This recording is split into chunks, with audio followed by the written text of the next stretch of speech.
ಸಾಧನ ಶರೀರವನ್ನು ದೇವರಿಗೆ ತ್ಯಾಗ ಮಾಡಿ ಹೋಗಬೇಕಂತಾದರೆ ಭೋಗ ಮಾಡಿ ರೋಗದಿಂದ ಸಾಯಬಾರ್ದು, ಯೋಗದಿಂದ ತ್ಯಾಗ ಮಾಡಿ ದೇವರಿಗೆ ದೇಹವನ್ನು ಅರ್ಪಣೆ ಮಾಡಿಕೊಳ್ಳಬೇಕಾದರೆ ಅಂಥ ಸಾಧಕ ತಿಳಿದುಕೊಳ್ಳಬೇಕಾದ ತತ್ವಗಳ ವಿವರಣೆಯನ್ನು ಭಗವಂತ ಹೇಳ್ತಾ ಇಲ್ಲಿ ಅಕ್ಷರಂ ಬ್ರಹ್ಮ. ಯಾ ಬ್ರಹ್ಮ? ಪರಮಂ ಬ್ರಹ್ಮ. ಬ್ರಹ್ಮ ಅಂದ ತಕ್ಷಣ ನಾನು ಹಾಗೆ ಹೇಳಿದ ಹಾಗೆ ಅದು ಸರಸ್ವತಿಯ ಪತಿ ಅಂತ ತಿಳಿದುಬಿಟ್ಟಿರಿ. ಅಕ್ಷರ ಅಂದರೆ ಅಕ್ಷರ ಪರಮಂ ಬ್ರಹ್ಮ ಅಂದರೆ ಅವಿನಾಶಿಯಾದ ಗುಣಪೂರ್ಣನಾದ ನಾನೇ ಪರಮಾತ್ಮ, ನಾನೇ ಅಕ್ಷರ. ವೇದ, ಪ್ರಕೃತಿ ಮತ್ತು ಮಹಾಲಕ್ಷ್ಮಿಯರು ಇವರು ಕೂಡ ಅಕ್ಷರ ಶಬ್ದ ವಾಚ್ಯರೇ. ಯಾಕೆಂದರೆ ಮುಂದೆ 15ನೆಯ ಅಧ್ಯಾಯದಲ್ಲಿ ಬರುವಾಗ ಕ್ಷರಾಕ್ಷರಮತೀತೋಹಂ ಅಕ್ಷರಾದಪಿ ಚೋತ್ತಮ ಅಲ್ಲಿ ಬರುತ್ತೆ. ಅಲ್ಲಿ ಅಕ್ಷರ ಶಬ್ದದಿಂದ ಮಹಾಲಕ್ಷ್ಮಿ ಬರ್ತಾಳೆ. ಬ್ರಹ್ಮಾದಯೋ ಯೋ ದೇವಾಹ ಶರೀರೇ ಕ್ಷರಣಾತ್. ಬ್ರಹ್ಮದೇವರಿಂದ ಆರಂಭ ಮಾಡಿಕೊಂಡು ಸಕಲ ಜೀವರಾಶಿಗಳು ಶರೀರವನ್ನು ತ್ಯಾಗ ಮಾಡ್ತಾರಾದ ಕಾರಣ, ಕ್ಷರರಾದ ಕಾರಣ, ನಾಶವಾಗುವ ದೇಹ ಉಳ್ಳವರಾದ ಕಾರಣ ಅವರು ಕ್ಷರರಾದರೆ, ನಿತ್ಯಳಾದ ರಮಾದೇವಿ ಅಕ್ಷರಳಾದರೆ ಭಗವಂತ ಅಕ್ಷರ ಮಾತ್ರ ಅಲ್ಲ, ಪರಮಂ ಅಕ್ಷರಂ ಬ್ರಹ್ಮ. ಅದಕ್ಕೆ ಪರಮ ಅನ್ನುವಂತಹ ವಿಶೇಷಣವನ್ನು ಭಗವಂತ ಹಾಕಿ ಅಕ್ಷರಂ ಬ್ರಹ್ಮಂ, ನಾನು ಪರಮಾಕ್ಷರ ಬ್ರಹ್ಮ, ಗುಣಪೂರ್ಣನಾದ ನಾನು ಪರಮಾಕ್ಷರ. ದೇವರನ್ನು ಹಾಗೆ ತಿಳ್ಕೊಳ್ಬೇಕು. ಅಧ್ಯಾತ್ಮ ಅಂದರೆ ಸ್ವಭಾವ ಅಧ್ಯಾತ್ಮ ಉಚ್ಯತೆ. ಇಲ್ಲಿ ಸ್ವಭಾವ ಅಂದರೆ ಸ್ವಸ್ಯ ಭಾವ, ಜೀವರಿಗೆ ಉಪಕಾರಕವಾದಂತಹ ಅಂತಃಕರಣದಿಂದ ಆರಂಭ ಮಾಡಿಕೊಂಡು ದೇಹದವರೆಗಿನ ಎಲ್ಲ ಪದಾರ್ಥಗಳು ಕೂಡ ಅಧ್ಯಾತ್ಮಗಳಾಗಿರ್ತಕ್ಕಂಥದ್ದು. ಈ ದೇಹ ಅಥವಾ ಸ್ವಹ ಭಾವ, ಜೀವ ಅದಕ್ಕನುಸಾರವಾಗಿ ಅಧ್ಯಾತ್ಮನಾಗಿದ್ದಾನೆ. ಜೀವನೇ ಅಧ್ಯಾತ್ಮ. ಇನ್ನು ಕಿಂಕರ್ಮ ಅಂತ ಕೇಳಿದ್ದ. ಕರ್ಮ ಅಂದ್ರೇನು? ವಿಸರ್ಗ ಕರ್ಮ ಸಂಹಿತ, ವಿಶೇಷೇಣ ಸರ್ಜನಂ ವಿಸರ್ಗ ಅದು ಭಗವಂತ ಮಾಡುವಂತಹ ಈ ಜಗತ್ತಿನ ಸೃಷ್ಟಿ ಸ್ಥಿತಿ ಇದೇ ಮೊದಲಾದ 8 ಕ್ರಿಯೆಗಳೇನಿದೆ ಇದನ್ನು ವಿಸರ್ಗ ಅಂತ ಕರೀತಾ ಇದ್ದಾರೆ. ಇಲ್ಲಿ ದೇವರನ್ನು ತಿಳಿಬೇಕು ಅಂತಂದರೆ ಆ ಭಗವಂತನ ಪ್ರತಿಯೊಂದು ಕಾರ್ಯದ ಹಿನ್ನೆಲೆಯಲ್ಲಿ ನಾವು ಏನಂತ ತಿಳ್ಕೊಳ್ಬೇಕು? ನಾನು ಸ್ವತಂತ್ರನಲ್ಲ. ಯೋಗಿಯಾದವ ದೇವರ ಬಗ್ಗೆ ತಿಳಿದು ಉಪಾಸನೆ ಮಾಡುವಾಗ ಮೊದಲು ನಾನು ಸ್ವತಂತ್ರ ಅಲ್ಲ, ಯಾವ ಕಾರ್ಯವನ್ನು ಸ್ವತಂತ್ರವಾಗಿ ಮಾಡುವ ಯೋಗ್ಯತೆ ನನಗಿಲ್ಲ, ನಾನೆಲ್ಲ ಭಗವಂತನಿಗೆ ಅಧೀನನಾಗಿ ಮಾಡ್ತಾ ಇದ್ದೇನೆ ಎಂಬತಕ್ಕಂತಹ ಭಾವ. ಯಯೇ ತತ್ಪರತಂತ್ರಂತೂ ಸರ್ವಮೇವ ಹರೇ ವಶಮಿತ್ಯೇವ ಜಾನಾತಿ ಸಂಸಾರಾನ್ ಮುಚ್ಯತೆ ಹಿ ಸಹ. ದೇವರನ್ನು ಹೊರತುಪಡಿಸಿ ಇಡೀ ಸಮಸ್ತ ಪ್ರಪಂಚ ಆ ಭಗವಂತನ ಅಧೀನ ಅನ್ನುವ ಜ್ಞಾನ ಇದೆಯಲ್ಲ, ಅವನ ಕಂಟ್ರೋಲಲ್ಲಿದೆ ಅನ್ನುವ ಜ್ಞಾನ ಇದೆಯಲ್ಲ, ಅದು ಕಾರಣ. ಅದರ ಹಿನ್ನೆಲೆಯಲ್ಲಿ ನಾಹಂಕರ್ತ ಹರಿಕರ್ತ ಈ ಭಾವನೆ ಇರಬೇಕು. ಈ ಭಾವನೆ ನಿಮಗೆ ನೆನಪಾಗಬೇಕು. ನಾನು ಕರ್ತನಲ್ಲ, ನಾನು ಸ್ವತಂತ್ರ ಕರ್ತನಲ್ಲ, ಈ ನೆನಪು ನಿಮಗಿರಬೇಕಂತಾದರೆ ಈ ಜಗತ್ತಿನ ಸೃಷ್ಟಿಯನ್ನು ನೋಡಬೇಕು. ನೀವು ನೋಡಿ, ದೇವರು ನವಿಲನ್ನು ಸೃಷ್ಟಿ ಮಾಡಿದ್ದಾನೆ. ಎಂಥ ಅದ್ಭುತವಾದ ಅದರ ಪುಕ್ಕ ರೆಕ್ಕೆ ಕೊಟ್ಟಿದ್ದಾನೆ. ಈ ಥರ ನೀವೊಂದು ಸೃಷ್ಟಿ ಮಾಡಲಿಕ್ಕಾಗತ್ತಾ? ಇದನ್ನು ಸೃಷ್ಟಿ ಮಾಡಲಿಕ್ಕಾಗಲ್ಲ ಅಲ್ಲ, ಯಾವುದನ್ನು ಮಾಡುವ ಯೋಗ್ಯತೆ ಇಲ್ಲ. ಎಷ್ಟೋ ಬಾರಿ ವಾರಗಟ್ಟಲೆ ಟ್ರೈನಿಂಗ್ ತೊಗೊಂಡು ಗಣಪತಿ ಮಾಡ್ತೀನಿ ಅಂತ ಮಣ್ಣು ತಂದಿಟ್ಕೊಂಡು ಗಣಪತಿ ಮಾಡು ಅಂದರೆ ಅವರಪ್ಪನ ಮಾಡಿಟ್ಟಿರ್ತೀವಿ ನಾವು. ಒಂದು ಮಣ್ಣಿನ ಗಣಪತಿ ನೆಟ್ಟಿಗೆ ಮಾಡೋ ಯೋಗ್ಯತೆ ಏನು ಬರಲ್ಲ.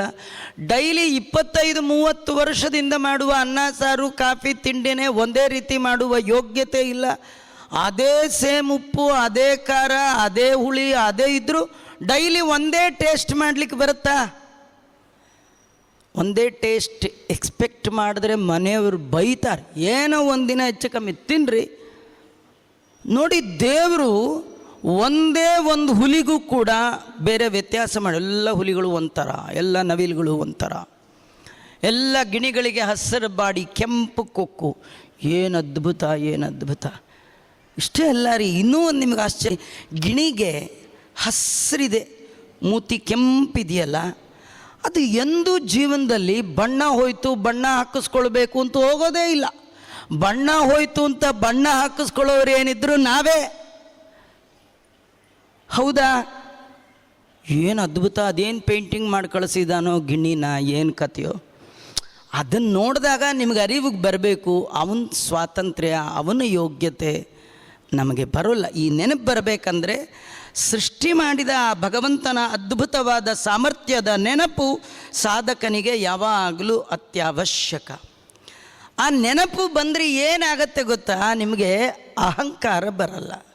ನಾನು, ನನ್ನಿಂದ ಆಯಿತು, ನಾನು ಕಟ್ಟಿದ ಮನೆ, ನನ್ನ ಮಗ, ನನ್ನ ಹೆಂಡ್ತಿ, ನನ್ನ ಕಾರು, ಇದು ಬರಬಾರ್ದು ಅಂತ ನಿಮಗೆ ಆಸೆ ಇದ್ದರೆ ನಿಮಗಿಂತೂ ದೊಡ್ಡವ ಭಗವಂತ. ಅವನ ಅದ್ಭುತದ ಕಾರ್ಯದ ಮುಂದೆ ನಿಮ್ಮದೇನು ಅದ್ಭುತ? ಅಧಿಭೂತ ಅಂದ್ರೇನು? ಅಧಿಭೂತಂ ಕ್ಷರೋಭಾವ.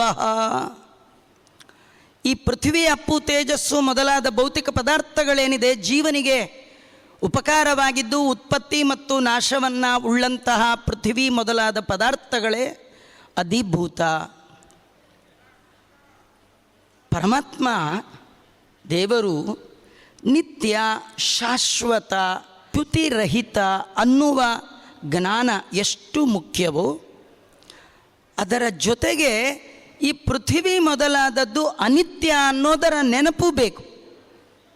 ಆ ನೆನಪಿದ್ರೆ ಸಾಧನೆ ಮಾಡಲಿಕ್ಕೆ ಹೊರಟವ ನಿತ್ಯವಾದ, ಶಾಶ್ವತವಾದ ಭಗವಂತನ ಕಡೆಗೆ ಹೋಗ್ತಾನೆ.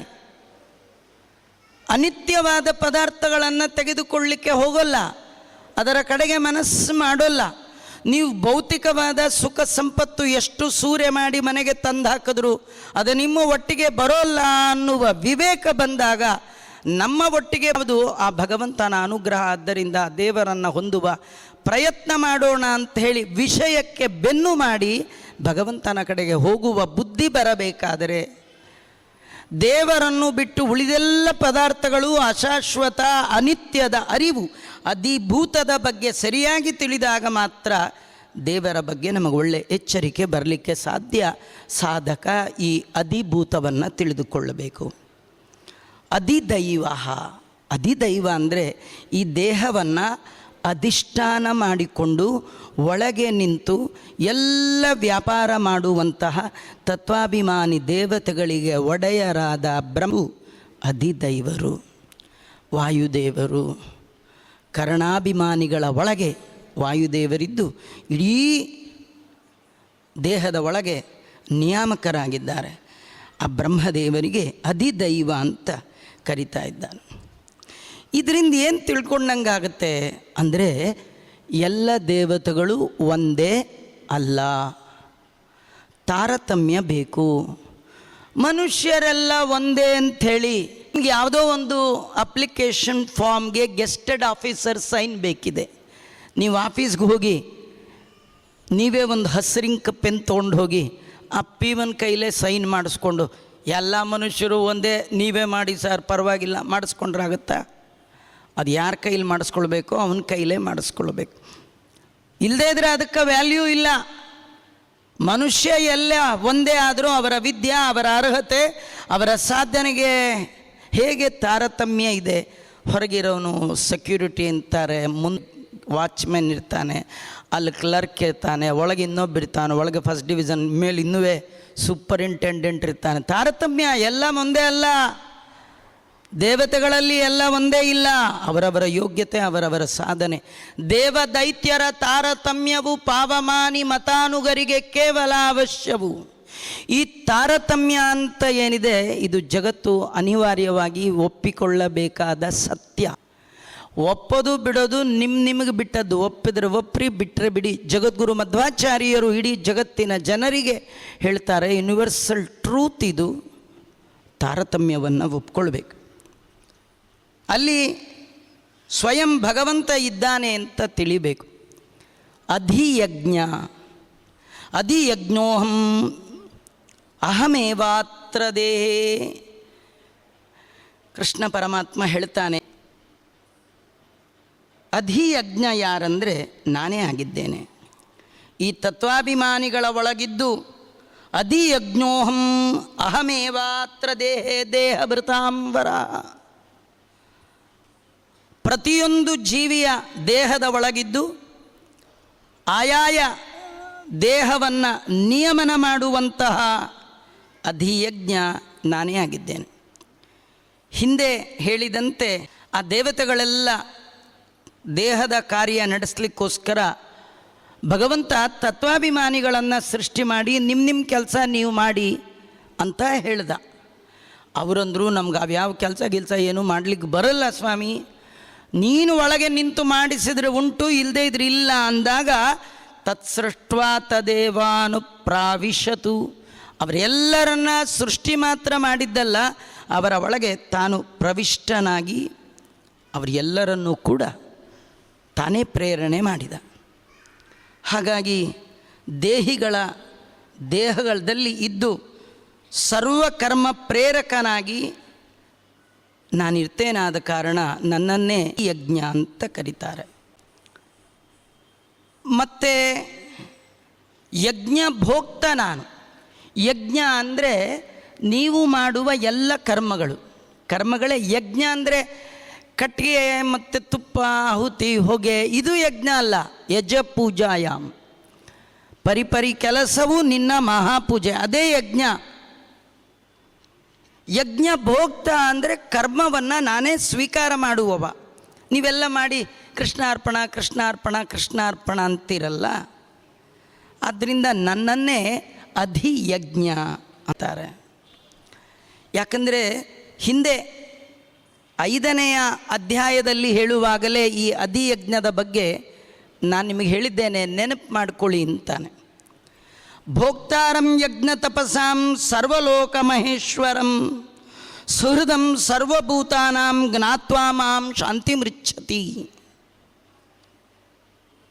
ಯಜ್ಞಭೋಕ್ತ, ಎಲ್ಲರೂ ಮಾಡುವ ಎಲ್ಲ ಕರ್ಮವನ್ನು ಸ್ವೀಕಾರ ಮಾಡುವವ ನಾನೇ ಆದ ಕಾರಣ ಅದು ಯಜ್ಞ ಅಂತ ನನ್ನನ್ನೇ ಕರೆದಿದ್ದಾರೆ. ಇಲ್ಲಿ ಒಂದು ಸಂಶಯ, ಭಗವಂತ ಈ ದೇಹಕ್ಕೆ ನಿಯಾಮಕನಾಗಿದ್ದಾನೋ ಅಥವಾ ಬೇರೆ ಯಾರಾದರೂ ಇದಕ್ಕೆ ನಿಯಾಮಕರಿದ್ದಾರೋ, ಯಾರಾದರೂ ಹೊರಗಿಂದ ನಮ್ಮನ್ನು ಕಂಟ್ರೋಲ್, ಯಾರಿಲ್ಲ, ಒಳಗೆ ಇದು ನಾನೇ ಮಾಡ್ತಾ ಇದ್ದೀನಿ ಅಂತ. ಹೊರಗೆ ಯಾರಿಲ್ಲ, ನಿಮ್ಮನ್ನು ಕಂಟ್ರೋಲ್ ಮಾಡೋರು ನಾನು, ಒಳಗೆ ಇದ್ದೇನೆ. ಇಷ್ಟನ್ನು ಭಗವಂತ ಈ ಎಲ್ಲ ವಿಷಯಗಳನ್ನು ನಿರೂಪಣೆ ಮಾಡಿ 5ನೆಯ ಶ್ಲೋಕದಲ್ಲಿ ಭಗವಂತ ಯೋಗಿಯಾದವ, ಉತ್ತಮನಾಗಿ ಸಾಧನೆ ಮಾಡಿದ ಯೋಗಿ ಸಾಯುವಾಗ ಹೇಗೆ ಉಪಾಸನೆ ಮಾಡಿ ಭಗವಂತನನ್ನು ಕುರಿತು ಉಪಾಸನೆ ಮಾಡಿ ನನ್ನನ್ನು ಹೊಂತಾನೆ ಅನ್ನುವ ವಿಷಯವನ್ನು ತಿಳಿಸ್ತಾನೆ. ಅಂತಕಾಲೇ ಚ ಮಾಮೇವ ಸ್ಮರನ್ ಮುಕ್ತ್ವಾ ಕಲೇವರಂ ಯ ಪ್ರಯಾತಿ ಸಮದ್ಭಾವಂ ಯಾತಿ ನಾಸ್ತ್ಯತ್ರ ಸಂಶಯ. ಸಾಯುವಾಗ ನನ್ನ ಸ್ಮರಣೆ ಮಾಡ್ತಾ ಶರೀರ ತ್ಯಾಗ ಮಾಡ್ತಾರೋ ನೋಡಿ, ಸಾಯೋದು ಬೇರೆ, ತ್ಯಾಗ ಮಾಡೋದು ಬೇರೆ. ಸಾಯೋದು ಅಂದರೆ ನಮಗಿಷ್ಟ ಇರಲ್ಲ, ಹೆಂಡತಿ ಬಿಟ್ಟು, ಗಂಡ ಬಿಟ್ಟು, ಮಕ್ಕಳು ಬಿಟ್ಟು, ಮನೆ ಬಿಟ್ಟು ಹೋಗ್ಲಿಕ್ಕೆ ಇಷ್ಟ ಇಲ್ಲ. ಯಮದೂತರಿಗೆ ನಮ್ಮನ್ನು ಬಿಡಕ್ಕೆ ಅವ್ರಿಗಿಷ್ಟ ಇರಲ್ಲ, ಅವ್ರ ಜೊತೆ ಹೋಗೋಕ್ಕೆ ನಮಗಿಷ್ಟ ಇಲ್ಲ. ನಮ್ಮನ್ನು ಇಲ್ಲಿ ಬಿಟ್ಟು ಖಾಲಿ ಕೈಲಿ ಹೋಗಲಿಕ್ಕೆ ಅವ್ರಿಗಿಷ್ಟ ಇಲ್ಲ. ನಮ್ಮ ಮಾತೇನು ನಡೆಯಲ್ಲ. ಅಂತಕನ ದೂತರಿಗೆ ಕಿಂಚಿತ್ತು ದಯ ಇಲ್ಲ, ಒದ್ದೆ ಎಳ್ಕೊಂಡು ಹೋಗ್ಬಿಡ್ತಾರೆ ನಮ್ಮನ್ನು. ಅದು ಸಾಯೋದು.